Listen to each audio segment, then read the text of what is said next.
What especially angers me is that some of these self-proclaimed allies and advocates know there are people out there who are just waiting for another excuse to justify their hatred. In their recording of Jesus' journey to the cross, the author makes a point of saying that the chief priests and the whole council were looking for false testimony against Jesus so that they might put him to death. Those leaders were looking for any excuse, valid or not, to crucify Jesus. This week, we witnessed yet another mass shooting, roughly the 130th this year, this time at a small private school in Nashville, Tennessee. And instead of focusing on ways this could have been prevented, such as gun control, a significant number of people have turned their attention toward the shooter's identity. Instead of focusing on the fact that the number one cause of child death in this country is now gunshot wounds, some folks have chosen to focus on eradicating trans people as a solution because they have been waiting, just waiting for an opportunity such as this. They have been waiting for a reason, any reason, to stoke their hatred. Today's gospel readings take us on a journey from Jesus' entry into Jerusalem on a donkey to his crucifixion and death on a cross and burial. There's a lot packed into these readings, and they're quite long. But there is one paragraph I find particularly striking. It was a pretty long text, so I'll read the passage again for you. While Jesus was still speaking, Judas, one of the 12, arrived. With him was a large crowd with swords and clubs from the chief priests and the elders of the people.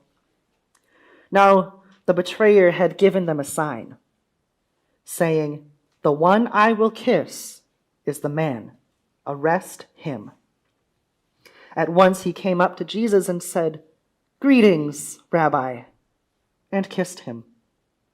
Jesus said to him, "Friend, do what you are here to do." Then they came and laid hands on Jesus and arrested him. Suddenly, one of those with Jesus put his hand on his sword, drew it, and struck the slave of the high priest, cutting off his ear. Then Jesus said to him, "Put your sword back into its place, for all who take the sword will perish by the sword. Do you think that I cannot appeal to my Father, and he will at once send me more than 12 legions of angels? But how then would the scriptures be fulfilled, which say it must happen this way?" At that hour, Jesus said to the crowds, "Have you come out with swords and clubs to arrest me as though I were a bandit? Day after day I sat in the temple teaching, and you did not arrest me. But all this has taken place so that the scriptures of the prophets may be fulfilled." Then all the disciples deserted him and fled.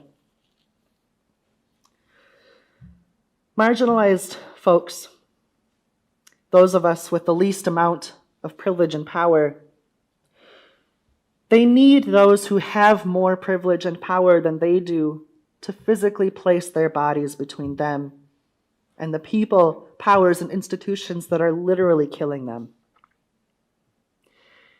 Yet so often they are betrayed with a kiss, right? Self-proclaimed allies and advocates will say the right things, maybe give a little money here and there, maybe show up to a protest or two, but then when push comes to shove, suddenly their hands are tied and they can't do anything. The disciples were afraid to even be associated with Jesus, lest they suffer the same fate, lest their bodies be put at risk. I have observed that it is often the people with the most power and privilege who desert those they are called to defend when those people start getting harassed, beaten, arrested, targeted. Because while many of them know they won't suffer the same fate, they do know that being associated with marginalized people puts their reputation at stake. And what is it about this reputation that makes it so precious? What point does it prove to keep a reputation, to save face at the expense of other people's lives? Is being liked really that important? What especially angers me is that some of these self-proclaimed allies and advocates know there are people out there who are just waiting for another excuse to justify their hatred. In their recording of Jesus' journey to the cross, the author makes a point of saying that the chief priests and the whole council were looking for false testimony against Jesus so that they might put him to death.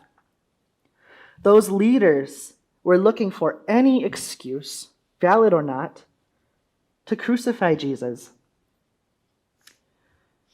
And they found that reason. And that reason was solidified when the crowd shouted to release Barabbas. They had their final excuse.